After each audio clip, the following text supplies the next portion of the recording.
Bleach is coming back on October 11th. Now, you might not remember what happened last since it's been over a decade, so here's a quick recap on what happened last. I know, I forgot all about the Fullbringer arc when that happened because that arc kinda sucked. I kinda wish that they ended the Bleach anime right after the Aizen saga ended. In my opinion, that was the height of Bleach. So yeah, what happened exactly? So Ichigo beats the shit out of Aizen with his quote-unquote final Getsuga Tensho, except it wasn't actually the final, because just like Attack on Titan final season, we had a part 2, 3, and so on. And for those of you that don't remember why it was called the final Getsuga Tensho, it was because Ichigo needed to sacrifice his Shinigami powers completely to gain access to that sort of overwhelming power to defeat Aizen, because Aizen was just that powerful. So after Ichigo beats Aizen, he loses his powers, so he's no longer a substitute Shinigami. He goes back to being a regular high school kid, and then this Fullbring dude shows up and he asks Ichigo, "Do you desire power?" "Well, I have that power. It's called Fullbring, and I can teach you that." And you know, he starts teaching him how to use that Fullbring power and how to unlock it, except halfway through he says, "Psych, I'm actually here to steal your power. I was just raising you to make you stronger so I can steal more power from you." And Ichigo starts losing that fight because his power got stolen. And then all of a sudden, Rukia, mind you, who Ichigo can't see because he doesn't have any Shinigami powers, stabs him from behind with the Reiatsu from the Gotei 13, the 13 division captains. And this brings back all of his Shinigami powers, essentially. So with Ichigo back at his prime, he beats the Fullbring guy, and as he dies, Ichigo absorbs some of his powers, I believe.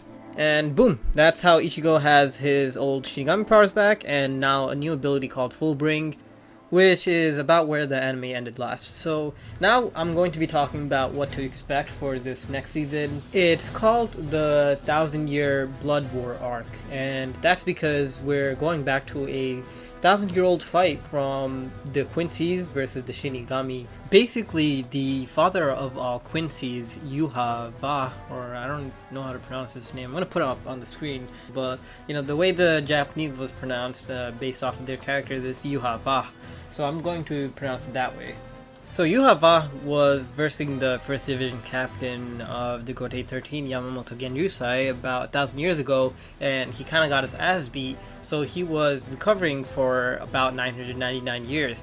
And 9 years before the plot of Bleach began, Yuha Va took back all of the powers of the Quincy's to, you know, recover his own power, and this is why there aren't any Quincy's in the current era of Bleach, except for Uryu, because he was a unique exception.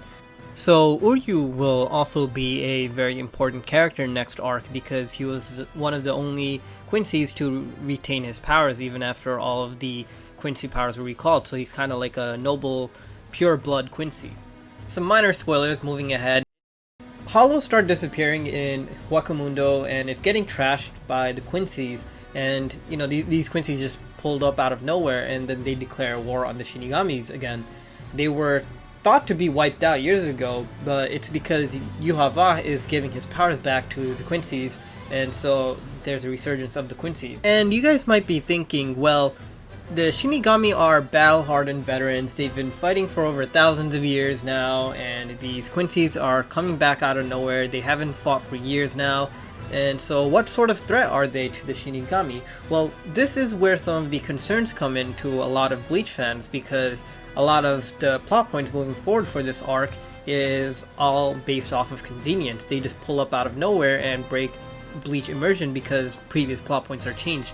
Well, I guess you could say it's kind of similar to the Espada arc, the Arancars. They were technically just freaking dogs running around in Huecamundo when they were hollows, and then all of a sudden they become some super powerful espadas. So it's kind of similar in that sense. Another minor spoiler, but it's required to know in order to progress this discussion. The Stern Ritters, or the captain equivalent of the Quincy's, they all have this sort of special power to steal Bankai, and that includes Yuha Va as well. So all of the Shinigami that rely on their Bankai for a lot of their strength are just rendered useless because the enemy is stealing their Bankai and is using it against them. So a lot of the arc is also about power-ups and training to get new Bankai and new Zanpakuto and all that. By the way, Ichigo somehow manages to break like another 2 Zanpakuto, I think. And so he has like 2 new swords as well. So there's still also a lot of hype moments for you to look forward to as a viewer. For example, we get Shunsui's Bankai, we can finally see Kenpashi's Shikai as well as Bankai. Though, in my opinion, the circumstances leading to Kenpashi's power-ups didn't make much sense, and it was pretty stupid, honestly, but, I mean, whatever, I'll accept it. But, you know, there are a lot of points like that where you will be thinking, what was the point of that? Or, why can't something else happen instead? Well, you know, a lot of these things are just plot conveniences, and they do have some plot holes in them as well, so that's one concern when it comes to the Thousand Year Blood War arc. Anyways, back to the hype moments, we will be having some characters making some surprising reappearances. For example, a specific fan favorite, Espada, will be coming back, if you can guess who this Pokemon is. And there's a lot of really cool fights between all of the captains of the Gotei 13 as well as the Stern Ritters. So there's also something to look forward to in that, since they're all actually really cool, the Stern Ritters. They have unique powers and all that. And just like how the Espadas had their own unique themes, their own soundtracks, I'm also hoping that the anime provides us with unique soundtracks for the Stern Ritters, because that's also something that we as a viewer can look forward to. Not to mention, Aizen will also be making a very grand return, so fans can also be looking forward to that. And, you know, I also really love Aizen. I think he was one of the best villains of the anime industry, so I am also looking forward to having him back in the story. But again, another concern, with all of these multiple characters making appearances, there's also the other side of the story where some other characters aren't going to be getting much screen time as well. Like a lot of vice captains and even the visors, they don't get to see much action, since Kubo is trying to give everyone some sort of screen time, and it just kind of falls short in terms of quality in that sense. So there are many concerns from the fan base because there are many plot holes, and it has a generally disorganized story this coming arc. Like, for example, we have the Soul King make his appearance, but he barely has an appearance. There's no real background info given, and you know, whatever happens, we're just expected to understand what's happening just for the sake of plot convenience. But regardless, even with all of these shortcomings, I still think we should be appreciative and also enjoy what we get, because we have anime like Katekyo Hitman Reborn that never finished up the manga in terms of adaptation, so at least we got another season for Bleach. And if you are a hardcore Bleach enjoyer, this is still something to enjoy in terms of animation, and it is something extra, right? A lot of Bleach fans weren't expecting another anime season to adapt the ending of Bleach, so I'm happy, and I'm sure others will also be happy about this as well. So there you have it. That's what I have for you guys in terms of recap, what to expect, and what some of my concerns are. Another concern of mine is actually animation quality. Let me know what you guys think based off of this trailer material, and if you think it's on par with what the other anime studios are putting out in terms of animation quality these years.